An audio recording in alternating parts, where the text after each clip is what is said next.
नमस्कार, जय हिंद, वंदे मातरम। दोस्तों आइए देखते हैं आज की उत्तर प्रदेश की 2 नहीं, 4 नहीं, 5 नहीं बल्कि पूरे 25 बहुत ही महत्वपूर्ण सेलेक्टेड और इम्पोर्टेंट काम की खबरों को सिर्फ 5 मिनट में, जिसमें आज की यूपी की बड़ी घटनाओं के साथ साथ मौसम विभाग पर नजर डालते हुए आम आदमी के लिए राहत भरी खबर को देखते हैं। तो घड़ी में 6 बजने से पहले चैनल को सब्सक्राइब नहीं किया तो जरूर करें ताकि ब्रेकिंग अपडेट की जानकारी आपको मिल सके।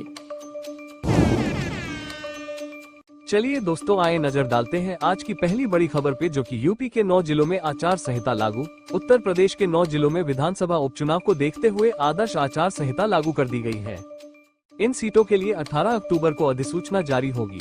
अपर मुख्य निर्वाचन अधिकारी चंद्रशेखर ने बताया कि मुजफ्फरनगर, मुरादाबाद, गाजियाबाद, अलीगढ़, मैनपुरी, कानपुर नगर, प्रयागराज, अंबेडकर नगर और मिर्जापुर में आचार संहिता लागू की गई है। विधानसभा क्षेत्र में चुनाव होने पर संबंधित क्षेत्र में ही आचार संहिता लागू होती है, जबकि उपचुनाव होने पर पूरे जिले में आचार संहिता प्रभावी हो जाती है। इसके साथ ही मिल्कीपुर विधानसभा के चुनाव के लिए अभी घोषणा नहीं हुई है, वहां याचिका वापस लेने के बाद स्थिति साफ होगी। एक और बड़ी खबर आ रही है दोस्तों, आपको बता दें, लखीमपुर खीरी में विधायक के थप्पड़ मामले में केस दर्ज। उत्तर प्रदेश के लखीमपुर खीरी में विधायक योगेश वर्मा के साथ हुई मारपीट के मामले में आखिरकार केस दर्ज कर लिया गया है। घटना के बाद से ही लखीमपुर खीरी में विवाद बढ़ गया था। विधायक की तहरीर पर पुलिस ने बार संघ के अध्यक्ष अवधेश सिंह और पुष्पा सिंह के खिलाफ केस दर्ज किया है। इसके साथ ही इन पर एक व्यापारी नेता की पिटाई का भी आरोप लगाया गया है। इस मामले को लेकर अब राजनीतिक माहौल और गर्मा गया है। पुलिस पर कार्यवाही में देरी को लेकर सवाल उठाए जा रहे थे, लेकिन अब मामला दर्ज हो चुका है। अब इधर देखिए, अगली खबर आ रही है, यूपी के स्कूलों में 5083 तकनीकी अनुदेशकों की भर्ती। उत्तर प्रदेश के सरकारी अपर प्राइमरी स्कूलों में 5083 तकनीकी अनुदेशकों की भर्ती की जाएगी। इन अनुदेशकों को 1 वर्ष के लिए नियुक्त किया जाएगा और संतोषजनक सेवा के बाद नियुक्ति आगे बढ़ाई जाएगी। इन्हें 15,000 रुपए प्रतिमाह मानदेय दिया जाएगा। ये अनुदेशक बच्चों को तकनीकी शिक्षा देंगे, जिसमें इंजीनियरिंग, ऊर्जा, कृषि और गृह स्वास्थ्य जैसी विधाओं पर ध्यान दिया जाएगा। नियुक्तियों का कार्य जिला स्तर पर किया जाएगा और यह प्रक्रिया जल्द ही शुरू होगी। उम्मीदवारों की उम्र सीमा 21 से 40 वर्ष तक होगी। चलिए नजर डालते हैं एक और बड़ी खबर पे। श्रीनगर में अखिलेश और राहुल की मुलाकात। श्रीनगर में सपा अध्यक्ष अखिलेश यादव और कांग्रेस नेता राहुल गांधी के बीच विधानसभा उपचुनावों को लेकर बैठक हुई। यूपी में 10 सीटों पर होने वाले उपचुनावों के लिए सपा और कांग्रेस मिलकर लड़ने पर सहमत हो गए हैं। सूत्रों के अनुसार गाजियाबाद सीट कांग्रेस को दी जा सकती है, जबकि खैर सीट को लेकर चर्चा जारी है। सपा ने पहले ही 9 अक्टूबर को 6 सीटों के लिए अपने प्रत्याशी घोषित कर दिए हैं।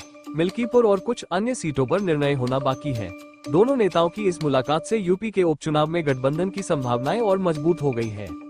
अब इधर देखिए, अगली खबर आ रही है, प्रधानमंत्री मोदी का काशी दौरा। प्रधानमंत्री नरेंद्र मोदी 20 अक्टूबर को वाराणसी के दौरे पर रहेंगे, जहां वो 66 अरब 11 करोड़ रुपए से अधिक की परियोजनाओं का शिलान्यास और लोकार्पण करेंगे। इनमें बाबतपुर एयरपोर्ट के विस्तार से लेकर खेल स्टेडियम और अस्पताल तक की योजनाएं शामिल हैं। प्रधानमंत्री बनारस से ही कई अन्य शहरों के लिए भी हवाई अड्डा कार्यों का वर्चुअल उद्घाटन करेंगे। इसके साथ ही पीएम मोदी बनारस के विकास कार्यों की समीक्षा भी करेंगे। बनारस के लिए ये दौरा विकास की दिशा में एक बड़ी सौगात होगी, जिसमें पर्यटन और रोजगार को बढ़ावा मिलेगा। चलिए नजर डालते हैं एक और बड़ी खबर पे। भ्रष्टाचार और लापरवाही पर सख्त एक्शन, यूपी सरकार ने अधिकारी को किया निलंबित। उत्तर प्रदेश सरकार ने जिला समाज कल्याण अधिकारी रचना शर्मा को भ्रष्टाचार और विभागीय लापरवाही के आरोपों के चलते निलंबित कर दिया है। जिलाधिकारी चंद्र प्रकाश सिंह ने शासन को रिपोर्ट भेजते हुए रचना शर्मा के खिलाफ कार्रवाई की संस्तुति की थी। शिकायतों के आधार पर ये निर्णय लिया गया है। अधिकारी पर भ्रष्टाचार के गंभीर आरोप और कार्य में लापरवाही बरतने की कई शिकायतें मिली थी। शासन ने रचना शर्मा को लखनऊ संबद्ध किया है और उनके स्थान पर नीलिमा चौहान को अतिरिक्त कार्यभार सौंपा गया है। अब इधर देखिए, अगली खबर आ रही है, पीसीएस प्रारंभिक परीक्षा स्थगित, नई तारीख संभावित दिसंबर में। उत्तर प्रदेश लोक सेवा आयोग ने 27 अक्टूबर को प्रस्तावित पीसीएस प्रारंभिक परीक्षा 2024 को स्थगित कर दिया है। मानक के अनुरूप परीक्षा केंद्र नहीं मिलने के कारण यह निर्णय लिया गया।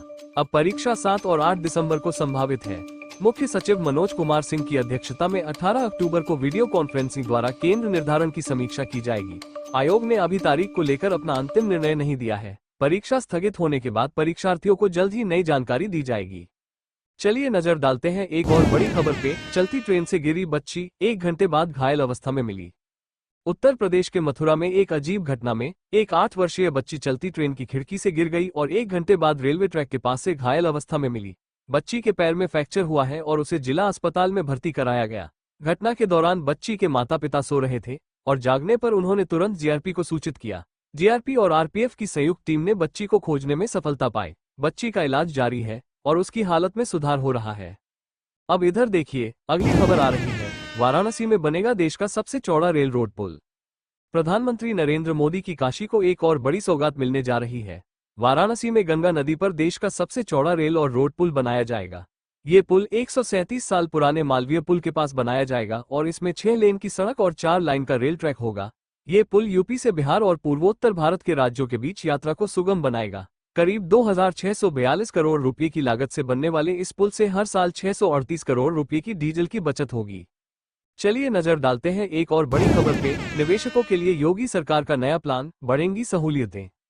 योगी सरकार ने उत्तर प्रदेश में निवेशकों के लिए नई सहूलियतें देने की योजना बनाई है। औद्योगिक प्राधिकरणों में property management information system (PMIS) को लागू किया जा रहा है। इसके तहत निवेशकों से चरणबद्ध संवाद किया जाएगा और उन्हें सभी आवश्यक जानकारियां ऑनलाइन उपलब्ध कराई जाएंगी। इस नई प्रणाली के माध्यम से सरकारी कार्यों में पारदर्शिता आएगी और निवेश मित्र पोर्ट के जरिए सभी प्रकार की जानकारी प्राप्त की जा सकेगी। एक और बड़ी खबर आ रही है दोस्तों, आपको बता दें, ब्लॉकों और गांव-गांव तक चलेंगी बसें, पहले 6 जिलों में होगा ट्रायल। उत्तर प्रदेश के परिवहन निगम ने राज्य के अधिकतर ब्लॉकों और गांवों तक बस सेवा पहुंचाने की योजना बनाई है। इस योजना के तहत लगभग 3000 रूटों पर रोडवेज और निजी बसों का संचालन किया जाएगा। परिवहन निगम की कोशिश है कि ये बसें हाईवे और लिंक रोड के बीच के ब्लॉकों से दिन में कम से कम एक बार जरूर गुजरें, ताकि नौकरी पेशा यात्रियों और विद्यार्थियों को इसका लाभ मिले। इसके लिए समन्वय परिवहन व्यवस्था नामक एक प्रस्ताव तैयार कर शासन को भेजा गया है। प्रस्ताव में महिलाओं की सुरक्षा का भी विशेष ध्यान रखा गया है और सीमावर्ती राज्यों हरियाणा, छत्तीसगढ़, झारखंड, बिहार, मध्य प्रदेश, राजस्थान और दिल्ली के गांवों तक भी बस सेवा पहुंचाने का प्रयास किया जाएगा। अब इधर देखिए, अगली खबर आ रही है। लखनऊ में डॉक्टरों की हड़ताल से 2000 मरीजों को नहीं मिला इलाज। लखनऊ के KGMU अस्पताल के रेजिडेंट डॉक्टरों ने गुरुवार को कामकाज ठप कर दिया, जिससे अस्पताल में अफरा तफरी मच गई। OPD से लेकर वार्ड तक की सेवाएं प्रभावित हुई और करीब 2000 मरीजों को इलाज नहीं मिल पाया। डॉक्टरों ने कोलकाता कांड के विरोध में हड़ताल की शुरुआत सुबह करीब 9 बजे से की। अधिकारियों ने उन्हें समझाने की कोशिश की, लेकिन वे नहीं माने। रेजिडेंट डॉक्टरों ने भूख हड़ताल भी शुरू कर दी, जिसमें 2 डॉक्टरों की तबीयत बिगड़ गई। इस हड़ताल के चलते 20 से अधिक ऑपरेशन रद्द कर दिए गए और 50 से ज्यादा मरीजों की पैथोलॉजी और रेडियोलॉजी जांचें नहीं हो सकी। चलिए नजर डालते हैं एक और बड़ी खबर पे। यूपी के एक जिले में बिजली बिल में बम्पर छूट, योगी सरकार का बड़ा फैसला।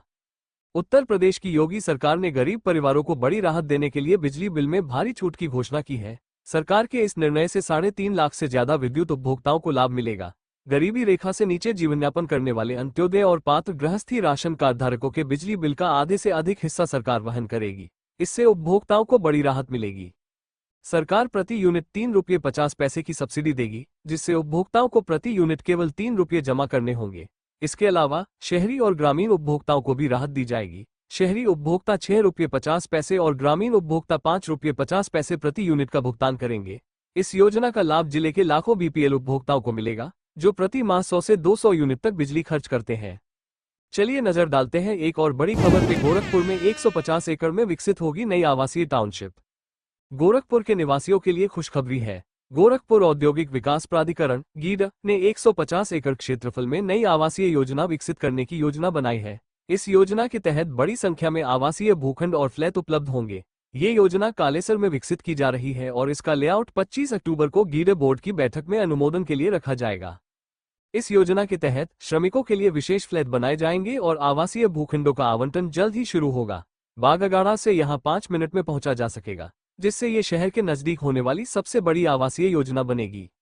अब इधर देखिए, अगली खबर आ रही है। वाल्मीकि जयंती पर यूपी में अवकाश। महर्षि वाल्मीकि जयंती के अवसर पर उत्तर प्रदेश सहित कई राज्यों में स्कूल और सरकारी कार्यालय बंद रहेंगे। 17 अक्टूबर 2024 को वाल्मीकि जयंती मनाई जाएगी, जिसके चलते यूपी में स्कूल, कॉलेज, सरकारी दफ्तर और बैंक बंद रहेंगे। उत्तर प्रदेश सरकार ने इस अवसर पर राज्य भर में भव्य कार्यक्रम आयोजित करने की घोषणा की है। महर्षि वाल्मीकि की तपस्थली चित्रकूट में विशेष आयोजन होंगे, जिसमें धार्मिक अनुष्ठान, भजन और सांस्कृतिक कार्यक्रम शामिल होंगे। CM योगी ने स्थानीय कलाकारों को मंच देने के लिए आवश्यक निर्देश दिए हैं।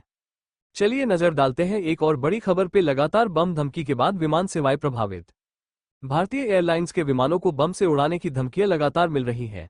बुधवार 16 अक्टूबर को दिल्ली से बेंगलुरु जा रही अकासा एयर और मुंबई से दिल्ली आ रही इंडिगो फ्लाइट को बम से उड़ाने की धमकी मिली। पिछले 3 दिनों में 12 उड़ानों को बम धमकी का सामना करना पड़ा है। दिल्ली से बेंगलुरु जाने वाली अकासा एयर की उड़ान को सुरक्षा अलर्ट के कारण वापस दिल्ली की ओर मोड़ दिया गया, जबकि मुंबई से दिल्ली आ रही इंडिगो फ्लाइट को अहमदाबाद की ओर डाइवर्ट किया गया। एयरलाइंस की सुरक्षा टीम इन घटनाओं पर लगातार नजर बनाए हुए है और सुरक्षा एजेंसियों द्वारा जांच की जा रही है। चलिए दोस्तों